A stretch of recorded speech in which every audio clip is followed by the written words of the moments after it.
Sobat Pena Islam, kisah Syekhona Kholil terbang ke Makkah, Kiai As'ad saksinya.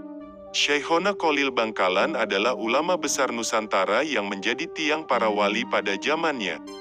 Murid-muridnya menjadi ulama besar yang mendirikan berbagai pesantren kenamaan di penjuru Nusantara. Sebut saja misalnya Tebuireng Jombang, Lirboyo Kediri, dan lain sebagainya. Luasnya ilmu dan karomah Syekhona Kholil menjadikannya sosok yang sangat disegani semua ulama dan umat saat itu.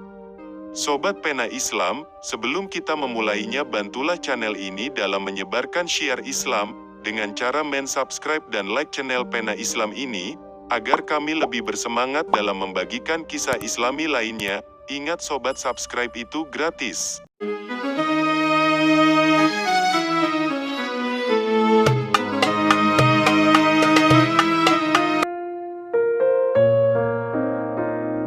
Sobat Pena Islam, dikisahkan, suatu sore di pesisir pantai Bangkalan, Syekhona Kholil Bangkalan hanya ditemani oleh As'ad Syamsul Arifin, salah satu santri beliau. Sang kiai dan santri ini sedang berbincang-bincang tentang pengembangan pesantren dan persoalan umat Islam di daerah Madura. Persoalan demi persoalan dibicarakan, dan tidak terasa matahari sudah hampir tenggelam. Sedangkan Syekhona Kholil dan santrinya tersebut belum sholat asyar. "Kita belum sholat asyar, Kiai," kata Kiai As'ad. "Astagfirullah," jawab Syekhona Kholil menyadari kehilafannya. "Waktu sudah hampir habis dan kita sudah tidak mungkin bisa melakukan sholat asyar secara sempurna, Kiai," tanya Kiai As'ad. Syekhona Kholil pun menjawab agar Kiai As'ad Syamsul Arifin mencari kerocok. Kiai As'ad tentu heran, untuk apa kerocok itu? Dan bertanyalah beliau kepada Syekhona Kholil.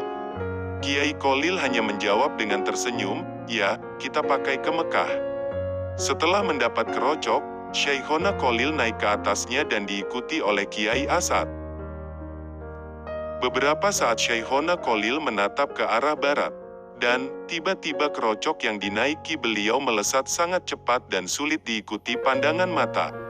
Sesampainya di Mekah, azan sholat asar baru saja dikumandangkan.